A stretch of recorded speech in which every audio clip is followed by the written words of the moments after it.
the average size lump that a woman finds when she's not trained, because we've never been trained properly, right, is the size of a ping pong ball. When you're properly trained and you follow the method that we teach with a system called My Breast Friend, then you're able to detect something as small as a pea. And if it's the size of a pea and it hasn't spread, your survival rate exceeds 88% over 15 years. So size matters. Welcome to the Betty Rocker Show, the place to be to nourish your mind, love your body, and rock your life.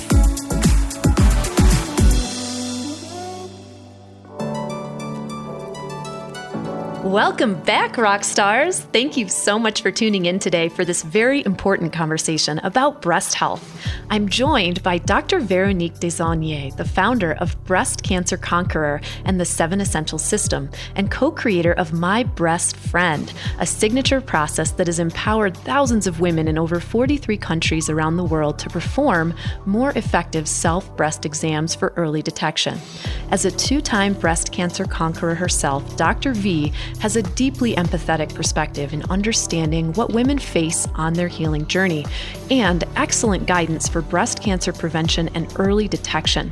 Her signature book, Heal Breast Cancer Naturally, is a #1 Amazon bestseller in 10 categories, and I am thrilled to bring you her wisdom and information today. It's never too early to be checking your girls.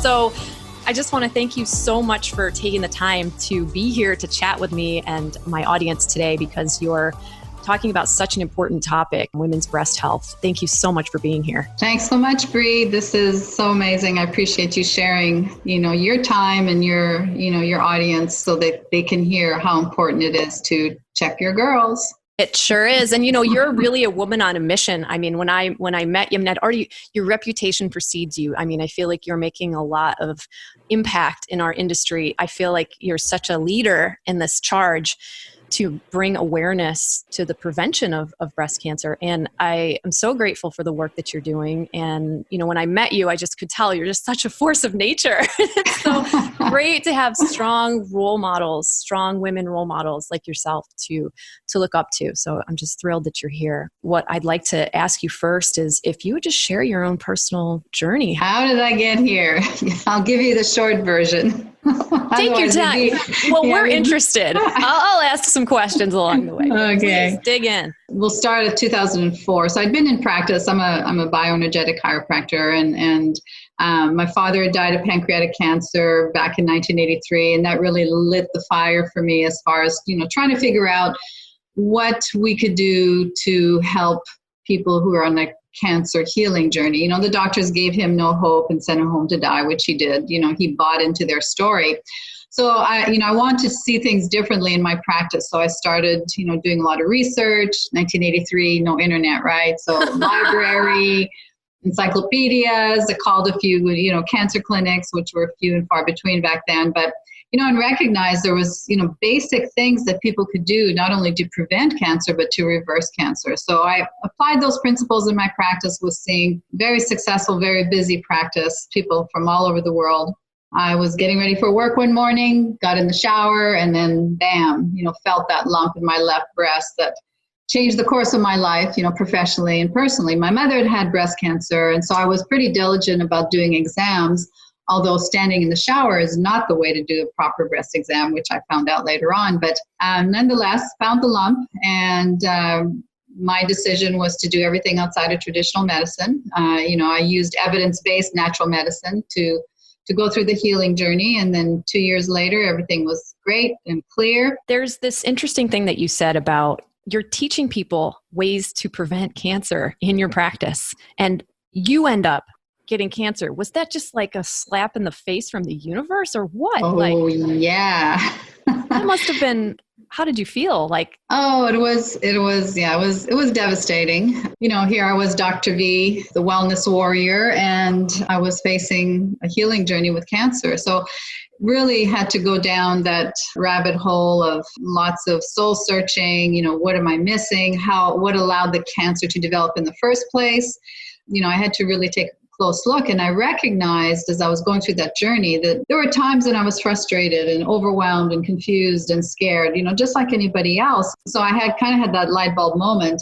If I'm feeling this way after 23 years of professional experience, how much more so would the average person who really didn't have a clue about all of this, the shock of the cancer diagnosis. So that's when I said, there's got to be a system, an organized system, so people can go through and check, and they know that they're moving forward in the right direction. So that's when I created the 7 essential system that if you follow, you never have to fear cancer or any disease going forward. It helps you to create vibrant health. What happened next? Well, let's see. After I stopped practicing, I, quote unquote, retired after 30 years in practice in 2010, I just started sharing my personal healing journey. And one thing led to another, put up a website, wrote a book, and I became known as the Breast Cancer Conqueror. And my team and I ended up coaching women in 44 countries so far. And I'd been doing this for about 5 years, and I was, a woman on a mission, as you know, and I just woke up one morning and I said, something's not right. I just was tired. I wasn't feeling good. I had pain in my left breast. I just had that gut feeling. So, did that breast exam and then bam, found the lump again. So that one was even more devastating because I was the face of healing breast cancer. And here I was with this deep, dark secret. I couldn't let anybody know. What would my, audience think? Am I a fraud? Am I letting everybody down? Why did this happen? And I just had to pull back and say, okay, you're human. Look at your life, go back to the 7 essentials and look at each one very closely. And I did. And I recognized that there were things I needed to change in my diet. I had to balance my hormones. My hormones were out of balance, having some problems with my thyroid. Revisited the dental issue. I had cavitations, which are infections in the bone, which I didn't realize I had. And the emotional piece. I wasn't managing my stress well. I was, giving from an empty bucket, and it caught up with me. I created the perfect storm for cancer to show up again. So this time it took me 3 years, and it was very intense, but there was more technology and more information available than there were, back in 2004. So it was a different journey. And as of 2018, I'm happier and healthier than I ever have been, and learned a lot of things along the way. And we're so grateful that you are here to share them all with us, from your standpoint of both experience and from your background and all the research that you've done. And I'm sure all the women you've probably worked with and talked to it by now. You mentioned that you discovered your lump both times from self-breast exams. Do you really consider that breast exams are effective? So important, so important. As a matter of fact, the more I research and the more I learn about proper breast self-exam, the more I'm passionate about sharing this, because when it comes to doing a personal breast exam, you're taking your health into your own hands, and science proves a woman's ability to be able to detect a lump the size of a pea, that small, if you're properly trained. Now, the average size lump that a woman finds when she's not trained, because we've never been trained properly, right, is the size of a ping pong ball. When you're properly trained and you follow the method that we teach with a system called My Breast Friend, then you're able to detect something as small as a pea. And if it's the size of a pea and it hasn't spread, your survival rate exceeds 88% over 15 years. So size matters. And you created this incredible training device called My Breast Friend, which I actually have right now with me in my hands. It's small. It's the size of my breast. and it's been amazing for me to practice with this, because I didn't actually know that I could find something this small. It's just really remarkable. The size of the lump that I've started to really just upgrade the way that I've been doing my own type of exam on myself, just from feeling this remarkable device that really does feel just like breast tissue. It's amazing that the sensitivity that your fingers are able to develop just from practicing by touching this device. And I'm just really impressed with what you've created here. How does it work and how early should we start using it? And tell us all the things about it, please. Okay. The breast model, it's a silicone breast model. It's lifelike. It feels like real nodular breast tissue. Was actually developed by a foundation called the Mammography Foundation. And this was started over 30 years ago. It was a group of scientists at the University of Florida in Gainesville, National Cancer Institute, National Science Foundation, grants from them. This model was used to train doctors over the last 30 years. This was the gold standard, still is, to train doctors and nurses how to find lumps in women's breasts. Now, the manufacturer of the model asked me to, take it to the general markets. And so we made it look pretty. It's purple and it's lavender. It's got a little bit of pink in it. So very attractive. But the interesting thing is that the lumps in the model are replicas of actual tumors that were taken out of women's breasts. So you're teaching your brain and your fingers what a suspicious lump feels like, because we don't know, right? But this will teach you what to feel for. It's also going to teach you how to feel. A lot of women just use their fingertips and they're poking around in there. Well, you have to use the pads of your fingers, and you have to use tiny circular motions, and you have to go light, medium, and deep all the way down to the chest wall, because in the model there's that little red one. So you have to really apply a lot of pressure and go all the way down. And then you have to know where to look. Most women think, well, I'll just look around my breasts, but you have to start in the armpit, underneath the collarbone, down the chest bone, underneath the breast, and you really have to cover that whole area. And there's a little booklet that comes with the model, as well as a 20-minute training video that shows you how to use the model properly. Because, again, we've never been properly taught, and this is the gold standard that's going to teach you how to find a lump. I want to follow up and say, at what age should we start checking ourselves for lumps? Yeah, I think teenagers definitely should start. Young women between the age of 20 and 40 are not encouraged to do mammograms or any type of breast screening. They may go to their doctor once a year, not likely when they're real young. Mm-hmm. So, the younger you start, the better your chances of being able to find something that's suspicious. And how do we know the difference between like a swollen lymph node and the lumps that could be potentially cancerous? That's a good question, because what the model shows you is what normal breast tissue feels like and what something suspicious. You can tell there's a big difference, right? If it's hard, doesn't move. It's just a very different feel, which is why, you need the model to learn what to feel for, because of, watching just a video on its own or reading a pamphlet doesn't tell you what to look for.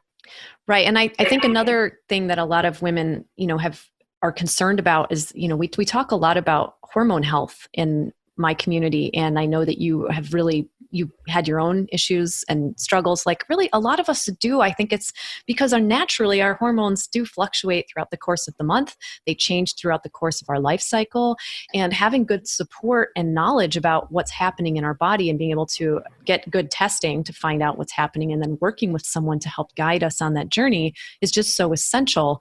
But is it the case that our hormone fluctuation causes breast cancer? It's not so much the hormone fluctuation as it is the excessive estrogens that we're exposed to. We call them xenoestrogens or chemical estrogens. So you look at anything from pesticides and herbicides, plastics, BPA, toxic things you put on your skin, mercury in amalgam fillings, aluminum in antiperspirants. Those two metals are classified as metalloestrogens, and so they can mimic and stimulate estrogen production in the body.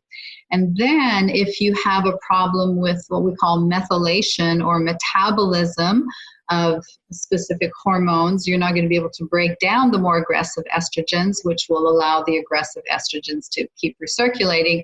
And in that case, perhaps your hormones could be driving cancer. But if our hormones cause cancer, every 20-year-old on the planet would have cancer, right? So it's not our hormones. We need our hormones for our brain health, our bone health, our cardiovascular health, everything. So it's a matter of making sure that your hormones are properly balanced. And, the best way to do that is through a saliva test. Blood testing will tell you what's in the blood at that particular second. Saliva testing is going to show you a 12-hour window and what's most bioavailable as far as your hormones and how they're out of balance. And then you can work with a functional doctor to, bring those things to balance.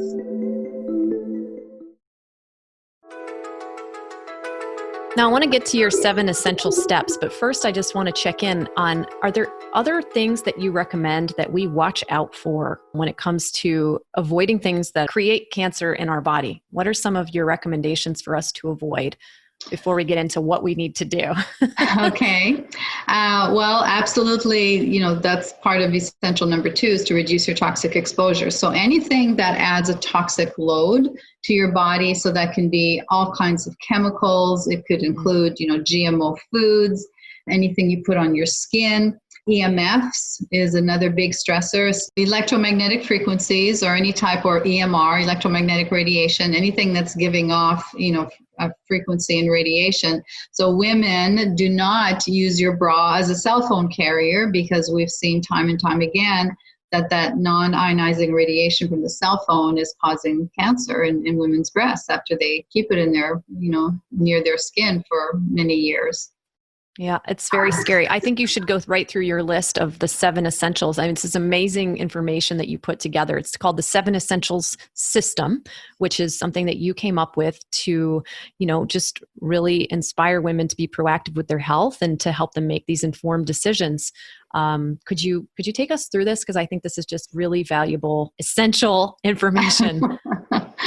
So essential number 1 is one that I'm sure your audience is very familiar with, is let food be your medicine. And it's all about, there's no cookie cutter diet. Anybody who says there's only one way to eat, run the other way. Amen. Thank you. So it really depends on your metabolic type, your genetics, the type of cancer you have, everything. So, work with somebody and find out what works best for you. You can do something as simple as testing your blood sugar at home, just to see if your blood sugar is spiking, if you're creating insulin resistance. So, eat organic, non-GMO, that's the bottom line for food, because we know it's so powerful. Number 2 is to reduce your toxic exposure, which we mentioned. Number 3 is balancing your energy. We are energetic beings. We're 1/1000th physical matter. The rest is all energy. So chiropractic care, acupuncture, proper exercise, which, you promote and teach so much. Balancing your hormones, making sure you're getting proper sleep, because all those things will keep your energy properly balanced. Number 4 is the most difficult one for a lot of people, because it's not tangible. It's healing the emotional wounds. It's learning to take care of yourself, nurturing yourself, forgiving others, dealing with the stuff that we carry around, all our lives, the stuff from the past, learning to nurture yourself, taking time for yourself. It's about self-love in the end, and that's difficult for women because we're caregivers, right? We're always taking care of everybody and everything. So taking time for ourselves is so important. I actually just want to touch on this topic just for a second, because I love so much that you created something called My Breast Friend. And there's something that I teach along the lines of self-love, personal self-love. A lot of it's about that self-talk that we get into with ourselves, where we're, we're just so negative towards ourselves all the time. And I ask my people, what if your best friend was struggling? Your best friend, she's struggling. What do you say to her? You don't say, "You suck. Stop it. You're not doing enough." You tell her, "Keep going. You're doing so much. Like, I'm so impressed with you. Like, I love you." But we forget to say that to ourselves, right? And so I think it's just so beautiful that you called this My Breast Friend, because in that exercise that I take my people through, and I'm talking about right now, I just say, reflect the things, think about what you would say to your best friend, and say these things to yourself.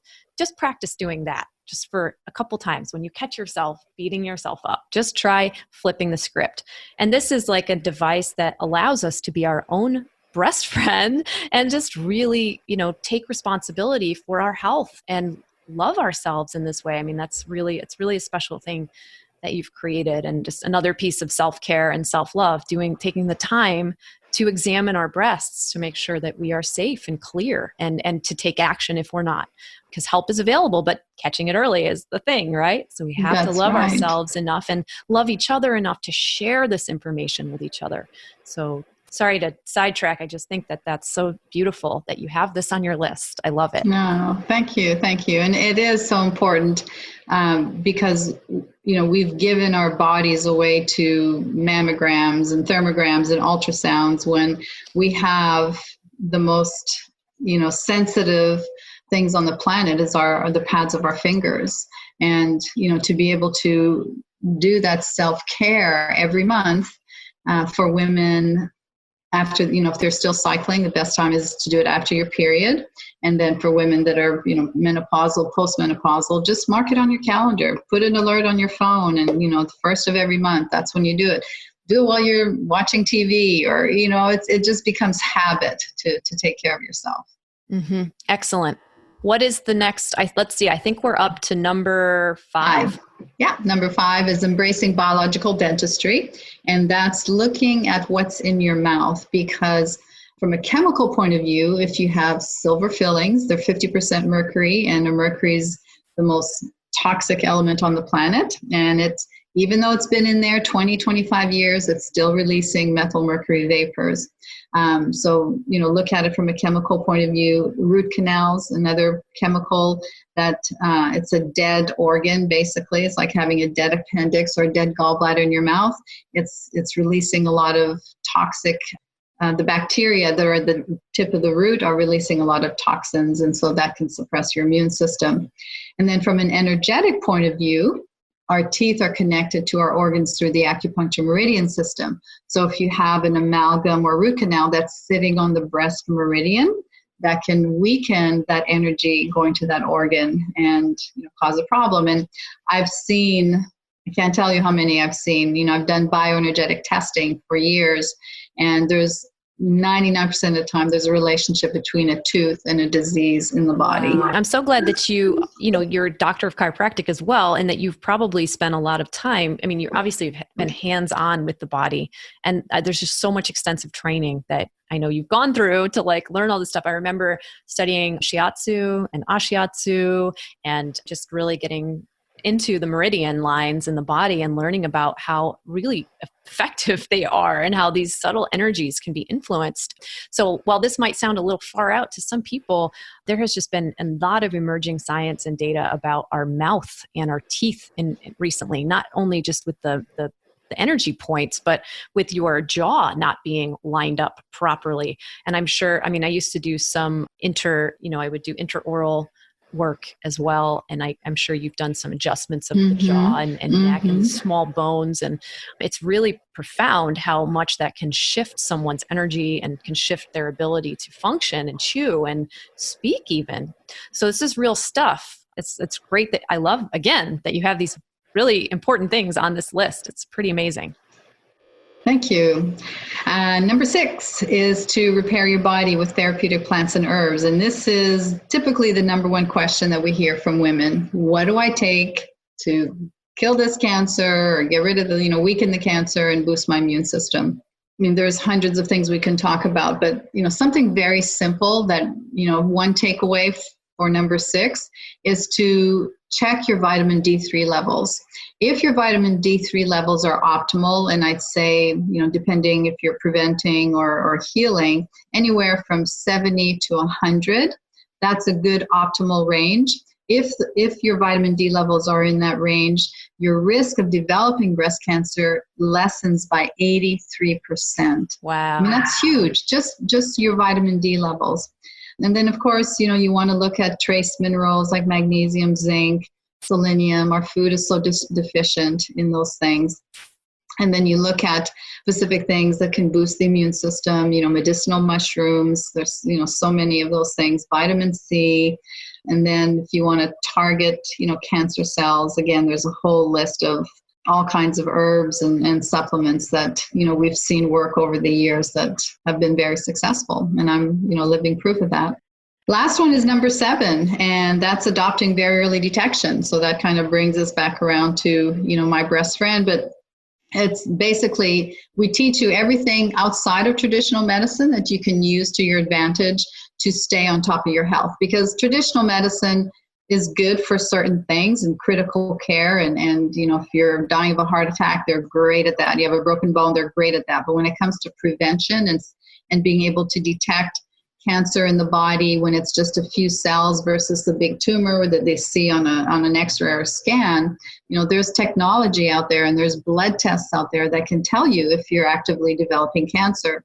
One of those tests is called IV Gene. So IV is in the plant, IVY, Gene, Gene. So just go to IV Gene Labs, and it's actually FDA cleared for detecting breast cancer. It detects 4 different kinds of cancer. So it'll give you a chart to tell you if you're in the green zone or in the red zone. So, if you're wondering if, there's cancer developing, or you find a suspicious lump and you don't want to get a biopsy, that's a good go-to test to have done. Thermography, I know a lot of women may depend on mammograms, and I won't tell you not to get a mammogram. I've never had one personally, but, there's side effects to mammography because of the radiation and the compression. What if there's a little tumor in there that's being compressed and, squeezes more cancer cells into the bloodstream. But thermography, there's no pain, no radiation. It picks up the infrared heat coming off your body, and the software translates it into an image. So if there's inflammation in the tissue, and you can do a full body scan too, so you can see if there's inflammation in your arteries, your thyroid, your gut. I mean, it's pretty incredible. But inflammation is going to show up as red hot, red, and then cool would be blue and green, and that's what the body should be. It should be symmetrical and cool. Now, why I think I haven't heard about it, of course, is because I've just passed, I'm in my very early 40s. And so it's only very recently that my doctors have recommended mammograms to me. And they're saying, get a mammogram. No one's suggesting get thermography, right? So right. There's none of that really as much prevalent as the recommendation for a mammogram. So it just sounds like women have options. And one of them, of course, is to be checking yourself regularly so that you could go get that verified by some type of scan. But to also, obviously we want to be doing everything we can. So it's great to have these options. Thanks for explaining that. I really appreciate it. I'm sure I wasn't the only one that it's news to. No, that's great. That's great. And whether you choose mammography or thermography, back it up with ultrasound. So you have more than one screening, because nothing is 100% accurate. Speaking of 100% accurate, what about this myth that when a woman is declared cancer-free by her doctor, does she ever have to worry about cancer again? I mean, I feel like you're living proof that this isn't the case. How do women kind of get around that one? This is one of the, biggest issues, well, one of many, I guess, that I have against, traditional medicine and how they treat women when it comes to breast cancer. So they've taken out the tumor, perhaps you've done chemo, radiation, and their blood work shows nothing. The scans show nothing, but they don't tell you that a PET scan, for example, will not pick up anything smaller than 4 millimeters. Granted, that's very small, but it's still a possibility. What if there's a teeny tiny little tumor hiding somewhere? And they do not measure circulating tumor cells and breast cancer stem cells. So even though they take out the tumor and the symptom is gone, did they get to the cause of what allowed the cancer to develop in the first place, right?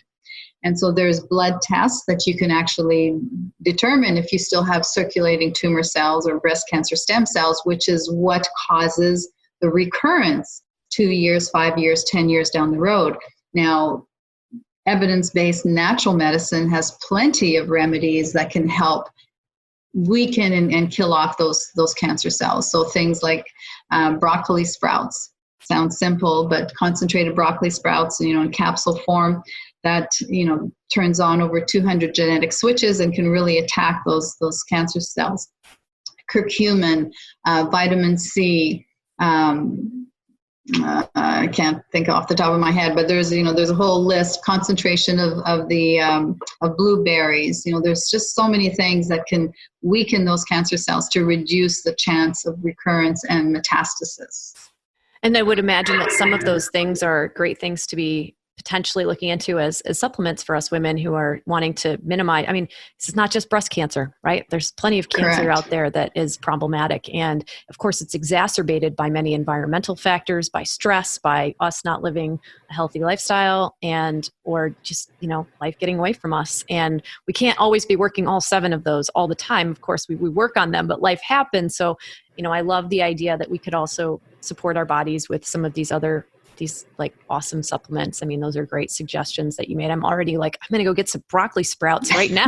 I'm already using curcumin quite a lot. And I'm using a lot of, definitely take my vitamin D, but I'm like, what else can I do? I mean, my grandmother had breast cancer, and so it's on my mother's side. So it's definitely something that I'm very aware of. And it's been one of the reasons I was so eager to talk to you. I'm so grateful for your work, but I'm very conscious of doing my exams, and they've certainly gotten a lot better since I started using your system. So I just want to share this with everyone possible.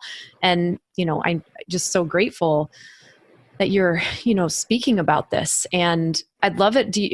Where can my audience connect more with you, and what resources can they get from you and your website?